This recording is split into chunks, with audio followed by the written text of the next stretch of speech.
उस दिन मैंने एयरपोर्ट पर सी ऑफ कर वापस अपने फ्लैट पर लौट आई। एयरपोर्ट पर ही मुझसे विदा लेते वक्त उन्होंने मुझे ये बात बताकर चौंका दिया था कि मैंने तकिए के नीचे एक चिट्ठी लिखकर छोड़ी है, उसे जाकर तुरंत पढ़ लेना। मुझे बेडरूम में तकिए के नीचे से एक चिट्ठी मिल गई। चिट्ठी पढ़कर मेरे मन मस्तिष्क में भूचाल सा आ गया। सारा जिस्म थर थर कांपने लगा। दिल और दिमाग का कोई भी हिस्सा यह मानने को कदापि तैयार नहीं हो रहा था कि एक पुरुष अपना पौरुष साबित करने के लिए इस स्तर तक भी जा सकता है। पर जो कुछ उन्होंने लिखा था वो तो अक्षर सत्य ही था, और इसकी पुष्टि के लिए मैंने पुनः चिट्ठी पढ़ने लगी। लिखा था, प्यारी उमा, कहने के तो मैं बिजनेस के सिलसिले में 20 दिनों के लिए न्यूयॉर्क जा रहा हूँ, पर सच्चाई ये है कि मैं तुमसे जानबूझकर अलग हो रहा हूँ। संभवतः सच्चाई से अवगत होने के बाद तुम्हारी कोमल भावनाओं को ठेस पहुँचे, पर इसके अलावा और कोई रास्ता भी नहीं है। इसलिए तुम्हें अपने मन मस्तिष्क को मजबूत करना होगा। उमा, मैं नहीं चाहता कि कोई मुझे नामर्द या तुम्हें भांज कहे, और ये तभी संभव है जब तुम माँ बन जाओ। जैसा कि तुम्हारे चेकअप से स्पष्ट हो चुका है कि तुम में कोई कमी नहीं है, तो जाहिर है कि मुझ में ही कमी है। तुम माँ बनने में सक्षम हो, पर मैं पिता बनने में नहीं। मैंने सुना है कि वंश आगे बढ़ाने के लिए ऐसी परिस्थितियों में पति के भाई या मित्र का भी सहारा लिया जा सकता है, और इसमें कोई पाप नहीं, क्योंकि हिंदू शास्त्रों में भी शायद इस बात का जिक्र है। इसलिए तुम्हें भी मजबूरीवश ये कठोर कदम उठाना होगा। जैसा कि तुम जानती ही हो कि आज शाम की गाड़ी से मेरा छोटा भाई विनय ग्रेजुएशन की परीक्षा देकर 20 दिनों के लिए घूमने यहाँ मुंबई हमारे पास आ रहा है।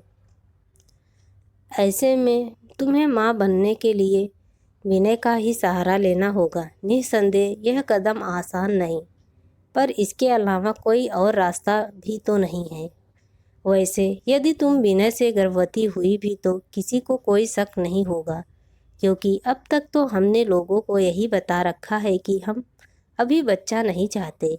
अब विनय को तुम कैसे तैयार करोगी, यह तुम्हारा काम है। वैसे ये कोई मुश्किल काम भी नहीं है, क्योंकि तुम काफ़ी खूबसूरत हो। विनय भी जवान है, उस पर तुम दोनों पहले से ही काफ़ी बेतकल्लुफ़ हो। इसके अलावा अवसर एवं एकांत सब कुछ तुम दोनों के पक्ष में है रहेगा। चिट्ठी पढ़कर तुरंत फाड़ देना, अमोल। मैंने क्रोध में चिट्ठी को टुकड़ों में बदलकर फ्लश के हवाले कर दिया, फिर किसी कटे हुए वृक्ष की भांति दीवान पर गिरकर बिखर गई। मन मस्तिष्क में विचारों की तीव्र आंधियाँ चलने लगी। आखिर उन्होंने ये सोच कैसे लिया कि मैं इस कठोर कदम के लिए तैयार हो जाऊंगी? कहीं ये कोई चाल तो नहीं चल रहे हैं? हो सकता है ये इस तरह मुझे चरित्रहीन साबित करके मुझसे अलग होना चाहते हों, पर ये ऐसा क्यों करेंगे जबकि कभी कमी संभवतः इन्हीं में है? और फिर ये मुझ पर इस तरह जान भी छिड़कते हैं, पर क्या इस कठोर कदम से मैं स्वयं अपनी दृष्टि में नहीं गिर जाऊंगी? क्या ये सारी बातें भविष्य में हमारे दाम्पत्य पर प्रतिकूल असर नहीं डालेगी? पर यदि मुझे एक बांझ के रूप में नहीं जीना है तो इसके अलावा और कोई रास्ता भी तो नहीं है। पर क्या विनय इस कदम के लिए तैयार हो जाएगा? और यदि इन 20 दिनों में हम दोनों के बीच वैसा कुछ नहीं हुआ तो क्या उन्हें विश्वास होगा? स्वयं से सवाल जवाब करते करते न जाने कब थोड़ी देर के लिए आंख लग गई। जब आंख खुली तब मन मस्तिष्क ने अतीत के पन्नों को पलटना शुरू कर दिया। 5 साल पहले मेरी शादी दिल्ली में अमोल से हुई थी। अमोल का मुंबई में गारमेंट्स का इंपोर्ट एक्सपोर्ट का काम था। शादी के बाद मैं कुछ महीनों तक दिल्ली अपनी ससुराल में रही। फिर अमोल मुझे मुंबई ले आए। उन्होंने पहले से ही मुंबई में एक सुंदर फ्लैट ले रखा था। हमारी ज़िंदगी बड़े मज़े से कटने लगी। हम दोनों कम से कम 3 साल तक कोई बच्चा नहीं चाहते थे। 3 साल का लंबा समय हंसी खुशी के साथ न जाने कब पर लगाकर उड़ गया। हमने देश विदेश के खूब सैर सपाटे किए। इस दौरान कभी कभी जब सास ससुर विनय के साथ चले आते तब वे हमसे एक पोता या पोती की इच्छा के बारे में ज़रूर बताते। विनय से मेरी बहुत अच्छी बनती थी। वह मेरा देवर कम, दोस्त ज़्यादा हो गया था।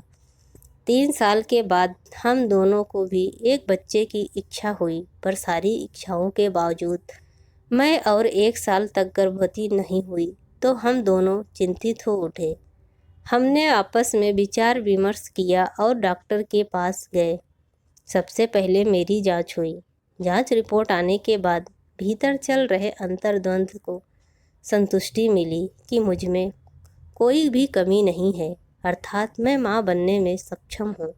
जबकि अमोल चिंताग्रस्त हो उठे। उन्हें स्वयं पर संदेह हो गया। उन्होंने अपनी जांच कराने से साफ इनकार कर दिया और ये बात मुझे किसी को भी न बताने का सख्त हिदायत दी। उसके बाद अमोल गंभीर व परेशान रहने लगे। मैंने उन्हें एक बार समझाया भी कि आप अपनी भी जांच करा लें। यदि कोई कमी निकली तो उसे दूर किया जा सकता है, लेकिन ये इस प्रकार तिलमिला उठे थे मानो मैंने इनकी दुखती रग पर हाथ रख दिया हो। फिर मैंने इस संवेदनशील विषय को उघाड़ने की कभी दुस्साहस नहीं किया। धीरे धीरे हमारे जीवंत संबंधों में मुर्दानी सी छाने लगी। इस तरह 1 साल और गुजर गया। अब तो जब भी कोई इनसे बच्चे के बारे में सवाल करता ये बौखला जाते, मानो इनकी चोरी पकड़ी गई हो। आखिरकार थक हार कर वे इस समस्या को हल ढूंढने में गंभीरता से लग गए। अचानक कॉलबेल बजा उठी तो मैं अतीत से वर्तमान में आ गई। मैंने उठकर दरवाज़ा खोला। सामने विनय मुस्कुराते हुए देख दिल जोरों से धड़कने लगा। नमस्ते भाभी। विनय अंदर आकर दीवान पर बैठ गया। कैसी हो? भैया कैसे हैं? सब ठीक है। वे 20 दिनों के लिए आज ही न्यूयॉर्क गए हैं। भैया भी बिल्कुल भोले हैं भाभी। अरे उन्हें तो मुझसे डरना चाहिए, सोचना चाहिए कि विनय स्मार्ट है, फ्लर्ट है ना भाभी। विनय हंसा तो मैं धीरे से मुस्कुरा दी। शाम को हम दोनों घूमने निकल पड़े। फिर तो ये सिलसिला सा बन गया। देर रात तक हम मुंबई में घूमते, होटलों में डिनर लेते, फिर अपने अपने कमरे में आकर सो जाते। कभी कभी पल दो पल के लिए ही मेरा झुकाव विनय की ओर होता, पर अगले पल ही मेरी अंतरात्मा मुझे झकझोर कर वापस खींच लाती। विनय मेरे चंचल स्वभाव से भली भांति वाकिफ था, पर इस बार उसे मेरी खामोशी विचलित किए दे रही थी। कई बार वह इसका कारण चाहकर भी न जान सका, पर जब मेरी खामोशी उसके लिए असहनीय हो गई तब उसने मुझे अमोल की कसम दे दी। मुझे उसे सच्चाई बतानी पड़ी। सब कुछ जानने के बाद उसके मस्तिष्क पर सन्नाटा सा छा गया। मैं मुंह फेर कर सिसकने लगी। अचानक विनय के इस सवाल ने मुझे चौंका दिया। इस बारे में तुमने क्या फैसला किया? मैं क्या फैसला करूं? मैं तो इस वक्त उस दो राहें पर खड़ी हूं, जहां से एक रास्ता खाई की ओर और दूसरा रास्ता अंधे कुएं की ओर जाता है। मैं जाऊं तो जाऊं कहाँ जाऊं? एक तीसरा रास्ता भी है भाभी, आप दोनों चाहें तो आथनालय से एक बच्चा गोद ले सकते हैं, पर वो ऐसा नहीं चाहते। चाहती तो मैं भी नहीं। भाभी तुम भैया को समझाओ कि वह चाहते हैं। यह बिल्कुल अनुचित है। इस कदम से तुम खुद अपनी ही नज़रों में गिर जाओगी और उन्हें भी आजीवन यह एहसास कचोटता रहेगा कि वे बच्चे के असली पिता नहीं हैं और माँ बनने के लिए तुमने किसी गैर पुरुष का सहारा लिया है। भविष्य में ये बातें आप दोनों के दाम्पत्य को तबाह भी कर सकती है। इसलिए मेरी मानो तो आप दोनों किसी आथानालय से एक बच्चा गोद ले लो। वैसे मुझे इस बात का बहुत दुख है कि भैया ने मेरे और तुम्हारे बारे में इतनी घृणित बात कैसे सोच ली। काश उन्हें यह एहसास होता कि मैं तुम्हें सिर्फ भाभी नहीं, माँ समान भी समझता हूँ। विनय के शब्दों ने मुझे ग्लानिवश पुनः रोने पर बाध्य कर दिया। धीरे धीरे 20 दिन गुजर गए। अमोल न्यूयॉर्क से लौट आए। उनके आने के एक दिन बाद विनय दिल्ली लौट गया। विनय के जाने के बाद हम सामान्य रूप से रहने लगे। उनके व्यवहार से ऐसा लग रहा था मानो कुछ हुआ ही न हो। मैंने अवसर देखकर उस चिट्ठी के बारे में जिक्र करना चाहा कि वे जैसा लिखकर गए थे वैसा कुछ नहीं हुआ, पर ये कुछ सुनने को तैयार नहीं थे। शायद इन्हें ग्लानि हो रही थी। अचानक अगले महीने मुझे एक दिन 2-3 उल्टियाँ हुईं और कई बार जोरों से चक्कर आया। उन्होंने फौरन डॉक्टर बुलाया लिया। मुझे देखने के बाद डॉक्टर ने जो कुछ कहा उससे ऐसा लगा जैसे मेरे ऊपर कोई खुशियों का भरा बम फट पड़ा हो। मैं गर्भवती थी। ऐसे समय पर गर्भवती होने का इत्तेफाक मेरी समझ में नहीं आ रहा था। ये भी ऊपर से तो खुश रहे थे, पर अंदर से संयत से घिरे हुए थे। मैंने उनके संशय को शीघ्र ही दूर कर देना ठीक समझा और एकांत मिलते ही इनका हाथ अपने हाथ में लेकर कहा, अगर आप ये समझ रहे हैं कि मेरे गर्भ में जो अंश है उसकी वजह कोई और है, तो ये आपकी भूल है। इस अस्तित्व के जन्मदाता आप ही हैं। विनय व मेरे दरमियान वैसा कुछ नहीं हुआ। और फिर आपने ये सोच भी कैसे लिया कि मैं मातृत्व सुख के लिए अपनी पवित्रता और पतिव्रता को दांव पर लगा सकती हूँ? भला तुम्हें सफाई देने की क्या ज़रूरत है? इसके लिए तो तुम्हें मैंने ही स्वयं ही प्रेरित किया था। पर सच्चाई तो यही है कि मेरे गर्भ में पल रहा अस्तित्व आपका ही है और उसे अभी ही अस्तित्व में आना है ना। यह व्यंग मुस्कुरा कर दिए। अच्छा इत्तेफाक है। हाँ, इस इत्तेफाक पर मुझे भी घोर आश्चर्य है, पर ये इत्तेफाक ही है और कुछ नहीं। बकवास कर रही हो तुम। अचानक इनका स्वर तेज हो गया। इस तरह तुम शायद ये साबित करना चाहती हो कि तुमने गर्भवती होने के लिए कोई अनुचित कार्य नहीं किया, साथ ही मेरी कमी को जानते हुए भी उस पर जबरदस्ती पर्दा डालने का एहसान मुझ पर करना चाहती हो।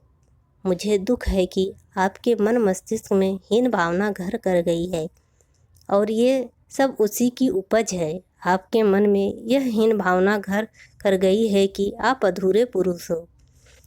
इसमें गलत ही क्या है? अगर सक्षम होता तो क्या 2 साल कम होते हैं, जिसके दौरान हमने लाख चाहा पर तुम गर्भवती नहीं हुई? आप ये क्यों भूलते हैं कि आपने अभी तक अपना चेकअप नहीं करवाया? हो सकता है कि हम दोनों की कुछ कमियां रही हो जो इन 2 वर्षों में स्वतः ही दूर हो गई हो, पर ये इत्तेफाक कभी भी मेरे गले नहीं उतर सकता। देखो उमा, मैं तुम्हें दोषी नहीं ठहरा रहा। मैं तुम्हारे बच्चे को अपना नाम दूंगा। बस तुम ये मान लो कि इसका बाप मैं नहीं, विनय है। अगर तुम इसे स्वीकार कर लोगी तो मैं कभी इस बात का जिक्र तक नहीं करूँगा, पर जो असत्य है उसे मैं कैसे स्वीकार कर लूँ? तुम जबरदस्ती मुझे दोषी ठहरा रहे हो। अमोल, हीन भावना से तुम्हारा विवेक खो गया है। मैं सतयुग की सीता तो नहीं जो अग्नि परीक्षा दे सकूंगी, पर सच्चाई क्या है ये तुम्हें अपने भाई से ही पूछ सकते हो। इसकी ज़रूरत भी क्या है? जब सच्चाई सामने है, उसके 20 दिन यहाँ रहने के बाद ही तुम गर्भवती हुई। क्या इसमें भी बड़ा कोई सबूत है? वक्त गुजरने लगा। हमारे बीच के ये विवाद तूल पकड़ता गया, जो दीमक की भांति हमारे दाम्पत्य को चाटने लगा। ये अब जब भी दफ्तर आते अलग कमरे जाकर सो जाते और मैं रात भर तन्हाई में करवटें बदलती रहती। सुबह ये देर से उठते और जल्दी ही ऑफिस के लिए रवाना हो जाते। डॉक्टर ने मुझे तनावग्रस्त रहने के बजाय खुश रहने की हिदायत दी थी, ताकि बच्चे पर इसका प्रतिकूल प्रभाव न पड़े। पर मैं तो दिन ब दिन अधिक तनावग्रस्त होती जा रही थी। मेरी समझ में नहीं आ रहा था कि आखिर इस समस्या का क्या समाधान हो सकता है। कैसे इनके दिलो दिमाग से ये हीन भावना और शक का जहर निकाला जा सकता है। धीरे धीरे जब इनकी बेरुखी पीड़ा असहनीय हो गई, तब एक दिन उन्हें ऑफिस जाते वक्त मैंने रोक लिया। आखिर इस तरह कैसे और कब तक चलेगा? क्यों बेवजह मुझे और स्वयं को सजा दे रहे हो? क्या हो गया है आपको? क्यों अपने ही हाथों अपना बसा बसाया आशियाना उजाड़ना चाहते हो? ये कैसी हीन भावना है जो आपको अपनी ही वास्तविकता से दूर किए जा रही है। काफ़ी देर तक सिसकती रही और ये सुन में निहारते रहे। फिर न जाने किस भावना से वशीभूत होकर इन्होंने मुझसे कहा, सुनो, तुम दिल्ली चली जाओ, तुम्हें वैसे भी अब देखभाल की ज़रूरत है, वहाँ सभी लोग हैं। माँ सुनेगी तो तुम्हें यहाँ रहने भी नहीं देगी। और आप यहाँ अकेले रहेंगे? मैं रह लूँगा। कहते कहते पुनः इनका स्वर भर्राया था।